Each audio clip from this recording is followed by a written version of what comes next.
There are numerous styles of blower motor resistors. No matter what style of resistor is being replaced in the vehicle you are working on, there are a few universal tips that should always be followed. Typical symptoms of a faulty blower motor resistor will be no or reduced airflow in one or more of the selected blower speeds. Prior to replacing any components, it is important that an accurate diagnosis be performed. Always verify that power, ground, and the proper control signal is present. You'll see in this example that we are back probing the unit with some test leads with fine tips and a test light to load the circuit and also to avoid any damage to the connector terminals. Always inspect the electrical connector. If there's any heat damage or the terminals are not tight, replace the connector. Failure to do so will result in excessive resistance and most likely a repeat failure of the new resistor. One area that is often overlooked when replacing a blower motor resistor is the drain for the HVAC case. Ensure that condensation from the HVAC system is able to exit the case through the drain. If it doesn't, the water will damage the new resistor.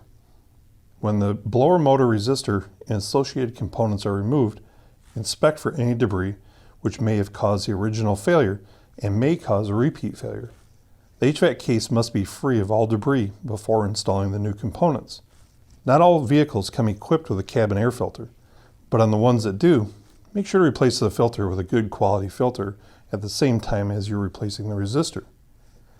Do not eliminate the filter, as the system is calibrated based on the filter being in place. Removing the filter will allow excessive airflow to the motor, causing it to draw too much current and damaging the new resistor. Along with replacing the resistor, it's important to replace any associated components that may go along with it. In this example, the resistor came with a pigtail connector, so we're going to go ahead and replace that along with the blower motor itself, since that was probably the actual cause of the resistor failure in the first place. Many times when the blower motor resistor fails, it's due to excessive current draw from the blower motor. Don't ever just plug in a new resistor and allow it to hang by the wiring to see if it solved the problem. The resistor needs airflow across it to keep it cool.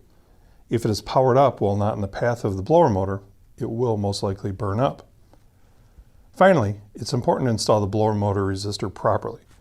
Ensure that all of the fasteners are in place and the unit is sealed against the HVAC case. When you've completed all of these steps and replaced the blower motor resistor and all associated components, it is important to verify that the system is operating properly in all speeds prior to completing the job and handing the keys back to the customer.